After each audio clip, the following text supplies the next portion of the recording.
Bismillahirrahmanirrahim. Assalamualaikum warahmatullahi wabarakatuh. Alhamdulillah, alhamdulillahirrabbilalamin. Puji syukur kita sampaikan kepada Allah Subhanahu wa taala. Yang mana pada kesempatan kali ini kita bersyukur masih dapat berjumpa kembali di channel Jalan Surga ini, tentunya dengan masih diberikan kesehatan baik secara lahir maupun batin, dan semua kenikmatan serta karunia-Nya tak kurang dari suatu apapun. Amin, amin ya robbal alamin. Tak lupa juga seperti biasanya sebelum kursi dilanjutkan, untuk terlebih dahulu marilah sama-sama kita menyampaikan salawat dan salam tentunya hanya kepada beliau, junjungan kita baginda Rasulullah Nabi Muhammad SAW, yang mana sama-sama kita ketahui berkat beliaulah kita semuanya, khususnya umat muslim dimanapun saja berada, telah dikeluarkan dari alam kegelapan dan telah menuju alam nur atau cahaya seperti apa yang kita rasakan saat ini. Amin, amin ya robbal alamin. Allahumma sholli ala sayyidina Muhammad wa ala ali sayyidina Muhammad. Allahumma sholli wa sallim wa barik alaihi. Al-Fatihah. Baiklah kaum muslimin rahimatullah sahabat Jalan Surga dimanapun saja berada yang dirahmati oleh Allah.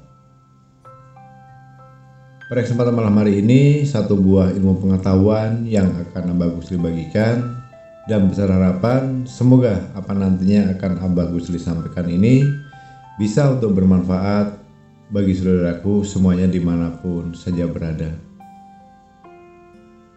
Saudaraku, tentunya kita sama-sama paham dalam kehidupan sehari-hari, tentunya kita tidak akan pernah luput dari namanya berbagai problema atau masalah, baik itu dari segi apapun. Itu sudah menjadi hal yang lumrah dan manusiawi. Itu fitrah kita sebagai manusia yang selalu diberikan ujian, cobaan, dan lain sebagainya. Tentu saja dalam kondisi terpuruk, yang mana terpuruk itu banyak pengertiannya saudaraku, dalam segi ekonomi atau materi, ya, rumah tangga, penyakit, masalah bisnis, masalah apapun itu. Namun begitu, ingat saudaraku, di antara semua ujian, semua masalah sedang kita hadapi saat ini, tentunya itu semuanya terjadi sudah melalui atas seizin dan kehendaknya Allah. Disinilah Allah akan melihat sebatas mana kita bisa menyikapinya.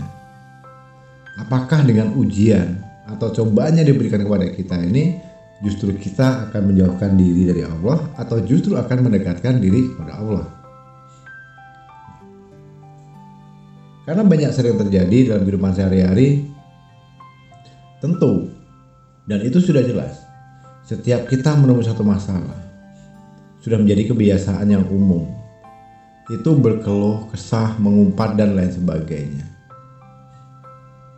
Itu hampir rata-rata terjadi pada setiap manusia. Dari sini kita bisa mengkaji. Pertanyaannya simpel kok.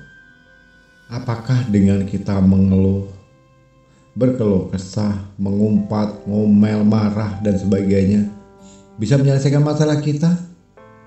Jawabannya no. Jelas tidak. Kenapa? Percaya atau tidak, yakin atau tidak, di saat kita menemui satu masalah, kita bawa dengan jiwa yang panik, uring-uringan, marah, emosi, mengumpat, berkeluh kesah. Yang ada bukan menyelesaikan masalah, tapi justru menambah masalah. Sudahlah kita tidak bisa fokus, jiwa kita tergoncang, dan suatu masalah jika kita hadapi dengan cara seperti itu sudah jelas tentunya akan semakin rumit. Jadi artinya di saat kita menghadapi masalah-masalah dalam kehidupan sehari-hari, bentuk apapun itu, satu syaratnya. Yang pertama, saudaraku harus ikhlaskan dulu, ya. Terima dulu, ikhlas. Ya Allah, aku ikhlas Aku terima atas segala kejadian ini. Terima dulu. Itulah kenyataannya memang harus kita terima dan tidak bisa kita pungkiri. Tadi sudah Abah sampaikan di awal. Semuanya itu terjadi tentunya sudah atas izin dan kehendak Allah. Karena itu atas izin dan kehendaknya Allah bisa terjadi kejadian seperti ini, ya sudah, ikhlas saja. Kita sebagai hamba bisa apa? Number one atau nomor satu, terima dulu dengan ikhlas hati, dengan lapang dada, apapun bentuknya itu. Kita terima, jangan kita protes. Kadang ini kan enggak, kita tidak menerima ujian, kita berkeluh kesah. Ya, di saat kita mendapatkan suatu kabar kebaikan, gembiranya luar biasa. Sebagai hamba Allah yang paling dicintai oleh Allah, Allah Ta'ala lebih mencintai, lebih menyayangi setiap hambanya yang mau menerima semuanya dalam kondisi apapun, dalam keadaan apapun, dimanapun. Artinya baik buruk tetap bersyukur, baik buruk tetap diterima. Nah, itulah adalah jiwa yang pasrah, jiwa yang mau menerima dengan kenyataan yang ada. Memang itulah adanya. Jadi saudaraku, jangan sekali-kali di saat kita menemukan masalah itu menyalahkan si A, menyalahkan si B, menyalahkan diri sendiri. Lebih parahnya lagi menyalahkan Allah. Allah disalah-salahin lagi, kan begitu. Allah nggak adil ini. Kenapa si A bisa begini tapi saya harus selalu menerima nasib seperti ini? Na'udzubillah. Jangan diucapkan lagi kata-kata seperti itu.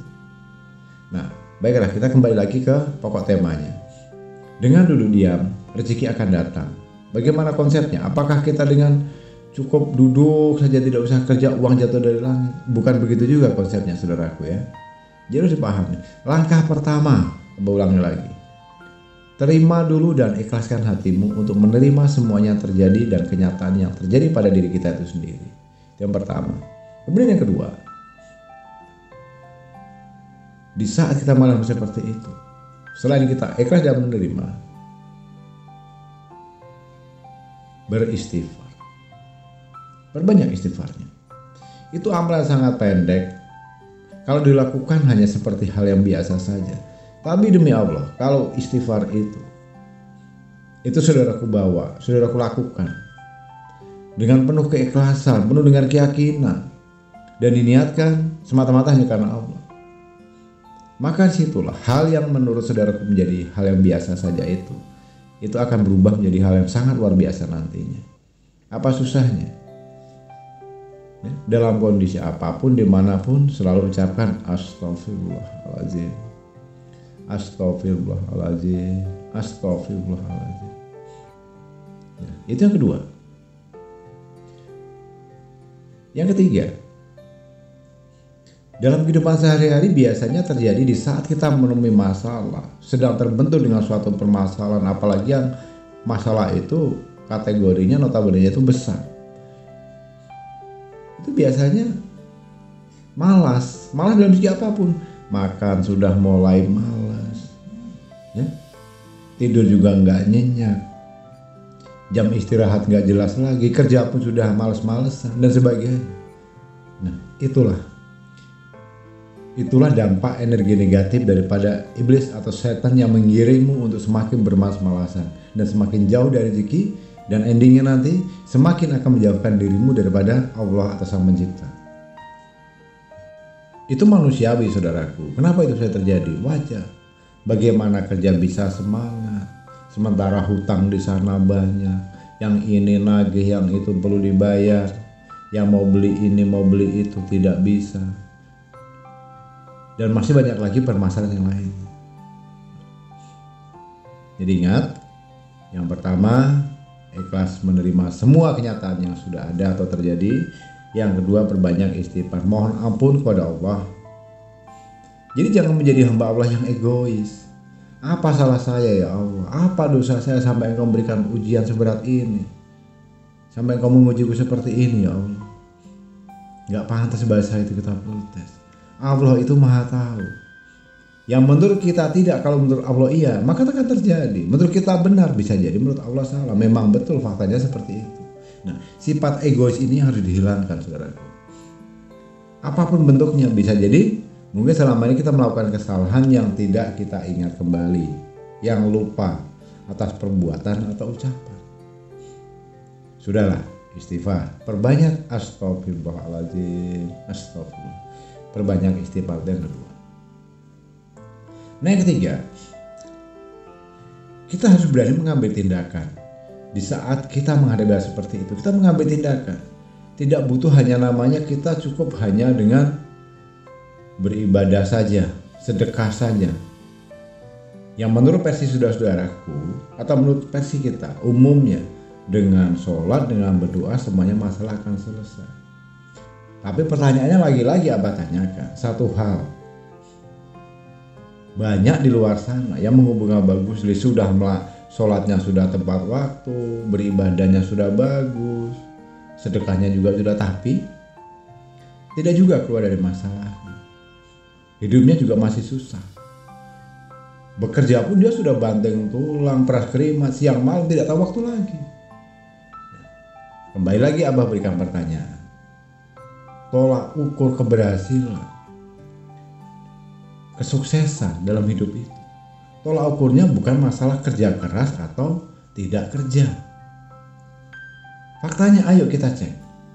Banyak orang di luar sana yang kerjanya hanya santai, duduk diam, tapi asetnya bisa mencapai miliaran, bahkan triliunan. Bekerja satu hari hanya butuh waktu 1-2 jam, kadang hanya 5 menit saja sudah menghasilkan budi-budi rupiah sangat luar biasa. Tapi di satu sisi ada juga yang bekerja mati-matian dari jam 6 pagi sampai larut malam, tapi hasilnya jauh di bawah orangnya tadi, bahkan tidak mencukupi hasilnya. Nah, di situ kita bisa belajar artinya tolak ukur keberhasilan, kesuksesan dalam hidup itu, rezeki itu bukan dari tolak ukurnya bukan dari masalah pekerjaan. Ya. Siapa yang bekerja berat, banting tulang, peras keringat, itu hasilnya lebih banyak, yang duduk santai tidak mendapatkan hasil. Nah, itu mindset itu harus seperti itu, harus dirubah. Banyak loh toko yang buka dari jam 5 pagi sampai jam 10 malam. Hasilnya berapa? 300.000. Dengan toko yang sama di sebelahnya dia buka jam 8 pagi, jam 12 siang sudah tutup, tapi hasilnya 1 juta. Ayo. Tolak ukurnya bukan masalah waktu, bukan masalah kerja kerasnya, tapi hatimu dulu yang menentukan. Nah, ini konsep yang banyak tidak diketahui oleh orang, saudara. Merasa sudah beribadah, sudah sudah sholatnya, sudah sedekahnya, sudah bekerjanya, merasa jumawa, seakan-akan lebih-lebih dari segalanya, seperti bisa menjaminkan diri kita sendiri, menjamin bahwa yang saya lakukan ini pasti berhasil. Faktanya banyak di luar sana yang belum berhasil. Nah, yang ketiga dan keempat, ternyata ada satu hal yang saudara lupakan selama ini, yaitu tadi, kembali lagi diulang dari pertama, belum bisanya menerima, belum bisa ikhlas menerima dengan lapang dada akan semua masalah yang sedang dihadapi saat ini. Yang keduanya, tidak mau menjadi jiwa yang gentleman atau berani, mengakui semua kesalahan kepada Allah dengan cara beristighfar. Istighfar itu lakukan saja sebanyak-banyaknya, dimanapun dan kapanpun. Manapun tulus pada Allah. Ya, jadi jangan egois. Yang ketiga, tadi sudah saya sampaikan. Nah, sekarang yang keempat nih. Selain daripada kita melaksanakan sholat, ya, secara beribadahnya kita melakukan sholat, membaca suci Al-Quran, ya. Terus beristighfar sudah, ikhlas sudah, berdoa sudah. Sebagai penutup yang terakhir, perlu abah ingatkan, apapun yang sudah lakukan, mau dalam bentuk apapun, seberapa besarnya pun, kalau 3 hal atau 3 faktor ini belum saudara lakukan, sulit bagi Allah untuk mengabulkan dan menjadi doa kita, sulit untuk mewujudkan impian kita menjadi kenyataan. Nah, ini perlu dicatat. Baiklah, sahabat-sahabatku dan saudaraku dimanapun saja berada, jalan surga yang dirahmati Allah. Jika ingin kita mendapatkan kehidupan yang layak,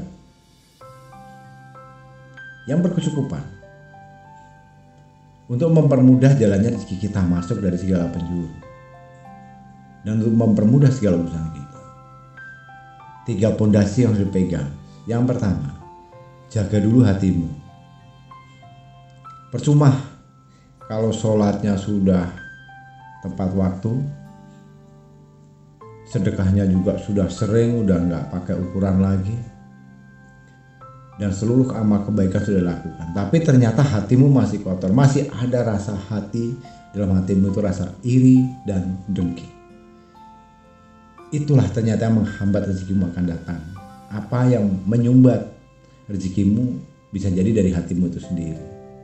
Karena adanya rasa iri dan dengki dalam hatimu itu hilangkan dulu. Apapun kamu lihat, syukuri. Apapun kamu lihat, terima. Ini jangan kita melihat tetangga kita iri. Tetangga beli ini itu kita sakit hati. Saudara kita maju kita iri, sakit hati dan sebagainya. Justru kalau menurut saran Abah, di saat kamu melihat kebaikan itu dimanapun dan kapanpun, jangan ada rasa dendam atau iri atau dengki sedikit. Justru ucapkan dengan bersyukur. Alhamdulillahirrabbilalamin. Ya Allah, ternyata kekayaanmu ada di mana-mana. Alhamdulillah, terima kasih ya Allah. Begitu. Itu secara tidak langsung sudah menghisap atau menyedot energi yang positif, akhirnya itu akan menjadi milik kita juga pada nantinya. Suatu hal kebaikan yang kita lihat dengan mata kita sendiri, sesuatu apapun yang kita dengar melalui telinga dan mata kita sendiri, kalau itu kita aminkan, kita ucapkan syukur, itu percaya atau tidak, kita sudah menghisap energi yang positif yang akhirnya pada saatnya nanti apa yang kamu lihat dan apa yang kamu ucapkan itulah yang akan kamu miliki. Nah, itu dari hati. Kemudian yang kedua, jaga pikiran atau otak kita. Jangan gunakan untuk berpikir hal-hal yang negatif. Percuma kita banting tulang, peras keringat, bekerja nggak tahu siang, nggak tahu malam, kepala jadi kaki, kaki jadi kepala. Tapi kalau pikiran kita selalu berprasangka buruk, penuh dengan keraguan, penuh dengan kebohongan, semuanya akan menjadi sia-sia, saudaraku. Terpahami. Bersihkan dulu pikiranmu dari pikiran yang kotor, prasangka buruk, pemikiran yang negatif. Jadi artinya, garis besarnya berpikirlah yang positif, positive thinking. Hal-hal kebaikan saja yang kita pikirkan. Melangkah maju itu lebih baik daripada mengingat masa lalu untuk melangkah mundur. Karena apa? Kita tidak akan bisa berkembang. Optimis saja, positif saja dalam berpikirnya. Saya mengerjakan ini pasti berhasil. Saya minta ini sama Allah, pasti dikasih. Saya ingin menuju ke sana, pasti sampai. Saya mau yang ini, pasti bisa memiliki. Motivasikan, berikan edukasi kepada diri sendiri. Hipnotis diri kita sendiri dengan cara seperti itu. Selalu berpikiran positif, maka hasilnya pun pada saatnya nanti akan menjadi hal yang positif sesuai dengan apa menjadi keinginan kita itu sendiri. Ingat, Allah pun sudah berfirman, apa yang menjadi aku itu ya. Aku adalah apa yang menjadi prasangka hambaku itu sendiri. Jadi apa yang kita prasangkakan di dalam pikiran kita, itu yang akan terjadi nantinya. Aku adalah apa yang menjadi prasangka hambaku itu sendiri. Kalau kita berprasangka, saya pasti dapat deh uang 1 juta hari ini. Pasti dapat. Tapi kalau prasangkamu bisa nggak ya, dapat nggak ya, nggak mungkin lah kayaknya. Ya sudah, karena itu prasangkamu sudah terbukti tidak akan terbukti, tidak akan terjadi. Kok males saya jualan ini ya, mungkin nggak laku lah, paling sepi kayak kemarin lagi. Ya itulah yang akan terjadi. Coba dirubah mindsetnya dari kata lelah tadi, mengeluh tadi, diganti dengan menjadi lillah dan nikmat yang syukur. Karena apa? Berpikir yang positif. Saya hari ini mau jualan, pasti ramai deh. Pasti nanti banyak pembeli, omset saya meningkat. Pikirkan itu saja. Hal-hal yang baik dan hal yang positif selalu kamu pikirkan. Tinggalkan yang negatif karena itu akan berdampak kepada dirimu sendiri. Itu yang kedua. Dan kemudian yang terakhir, jaga lisanmu, jaga ucapanmu.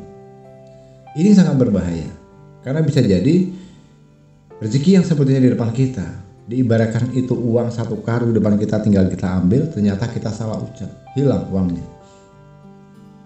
Gara-gara apa? Gara-gara mulut kita sendiri, ucapan kita sendiri.